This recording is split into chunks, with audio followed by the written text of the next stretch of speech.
My wife had an affair with my stepfather to steal the $1 million mansion, but little did she know, it was mine. Married 7 years to Chia, we've had our share of ups and downs. Our relationship has been really normal. The downs largely resulted from my wife's belief I was overly close to my mother. She did call me a mama's boy. Since my mother passed away 2 years ago, I am not going to defend it now, as she is no longer living. I'm happy I could love her the way she deserved. She had raised me alone, and, even beyond her means, given me the finest of everything. Until she met Andrew 10 years ago, my mother was a single parent to me. Andrew married my mother in her early 50s, having recently gone through a divorce. I'm not sure what my mother saw that caused her to wed him after 2 decades of single life. Andrew wasn't really part of my life, even when Mom was still around. Twice a week, I used to see her, but my interactions with Andrew limited themselves to polite salutations and a smile. Though I never showed Mom, I simply couldn't accept him as a father figure and don't know why. Her finding a friend in her last days of life made me glad. Andrew truly faded from my life then, and there was no doubt about his existence, though he was still living at my mom's house. I never even visited him following her funeral. When I saw him seated with my wife, his arm encircling hers, I started to worry. That was not an elderly or friendly hug. Their body language bothered me, or more accurately, their chemistry. Our familial dynamics made it strange as well. Like I indicated, Chia was not close to my stepdad, and I was never close to him either. For me, then, seeing such ease between them was somewhat awkward. I was driving while they were seated in a roadside cafe. Early that day, I had left the office to meet an old buddy. Usually, I avoid visiting the region where I saw them. It is far from both my house and even my office. I went to see a friend, but I was mostly preoccupied.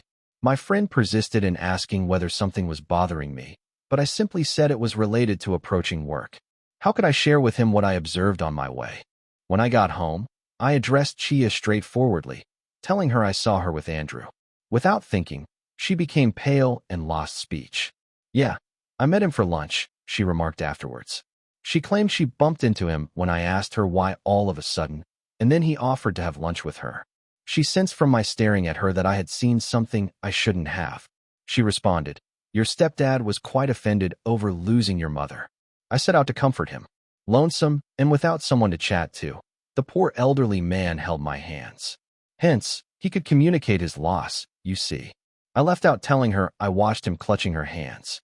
He was putting his arms around her, and the way they were speaking didn't seem like he was depressed or at a loss for my mother. Though they were not laughing, their body language was flirty. Though I said nothing, I bought her excuse. Before any more confrontation, I chose to look into the problem personally. Chia works weekends and is off during weekdays since she is a nail artist in a beauty salon. This was not a matter of concern between us until lately. We used to argue over Chia not allowing time for our relationship when she used to be overly consumed with her profession. She insisted that following the death of my mother, I was acting needy. She added that I used to visit my mom 2 times a week earlier, hence Chia's absence didn't really disturb me. But she was mistaken. On weekends, I used to see my mother. Although Chia had work, on her off days, I always made sure I got back home promptly to spend time with her. She used to fight about me being a mama's boy, but now she was claiming I was hungry for attention. I became even more enraged seeing her with my stepdad while all this was happening. A few weeks later, Thanksgiving arrived. Yes, I am referring to last Thanksgiving that just passed, and she demanded that we extend an invitation to Andrew. Her straight recommendation caught me off guard. Andrew was living alone and had no one, she stated. Hence, as extended family, we should welcome him. She answered, yeah, because they had each other to celebrate with, and now that poor old man is alone. When I told her she never invited them when my mom was alive. In the end, I gave in. Really, I wanted to observe their behavior toward me. Though I now knew the truth, I wouldn't say they behaved normally. Rather, they did nothing odd. I would not have noticed anything if I did not know the truth. For much of it, I was quiet. I never liked him. Thus my suspicions made me even more resentful of his presence. I felt he also realized I didn't enjoy it. It was a strange supper overall. Chia tried to break the quiet with some pointless subjects, only to elicit false grins from both of us eating silently.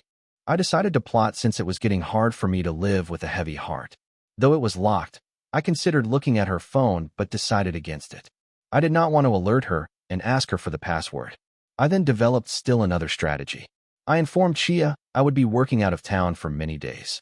I left early on the intended day and headed to my office as normal. But before that, I had fitted a GPS device in Chia's car and was monitoring it from a distance. She drove to Andrew's house just before lunchtime.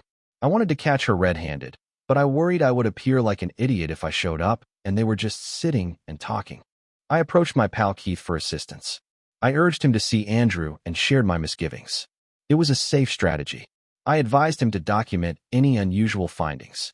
The house lock was password encrypted, hence, I was expecting Andrew hadn't updated the PIN.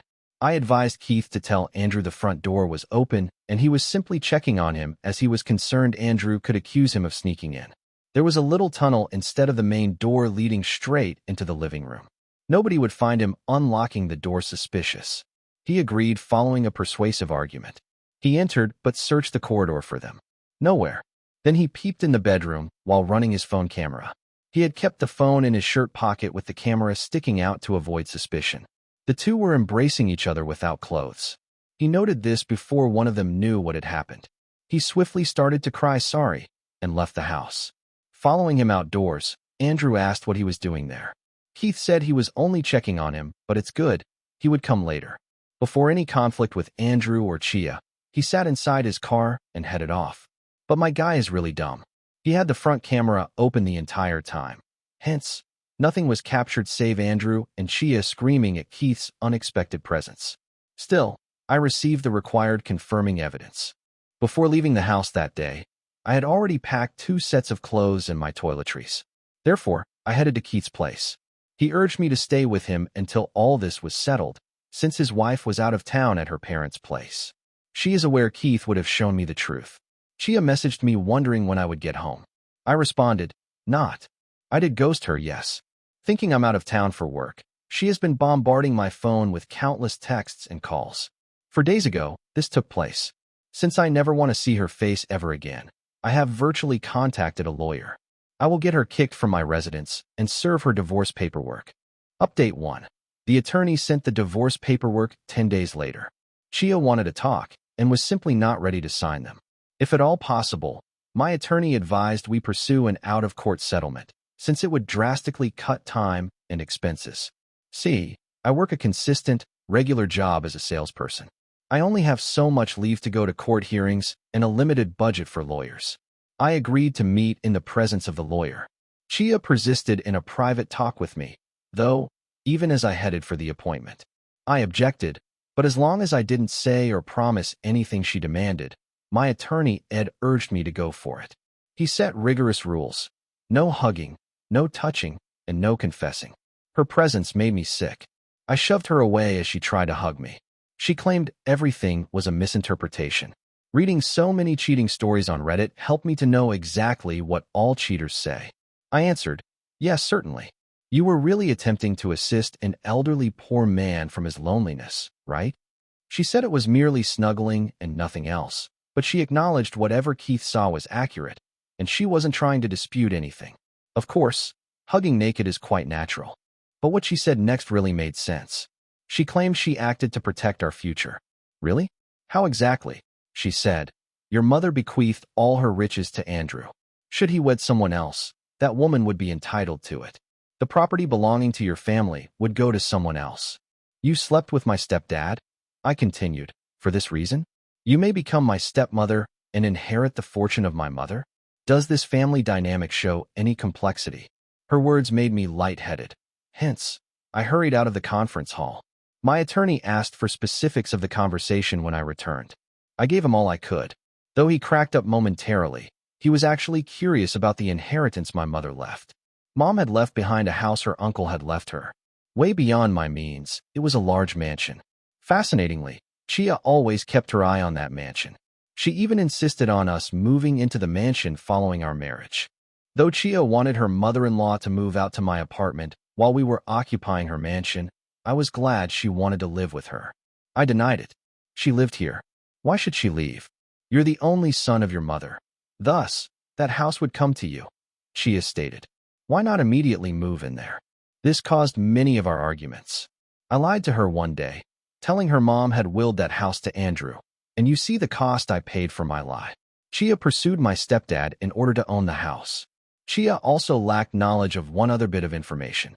I neglected to name myself as the owner of the house when Mom passed away. Andrew wanted to live there till he felt otherwise.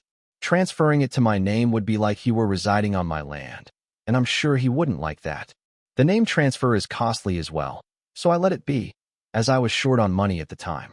I'm also happy I didn't transfer it, since Chia would have been entitled to half of the house following our divorce.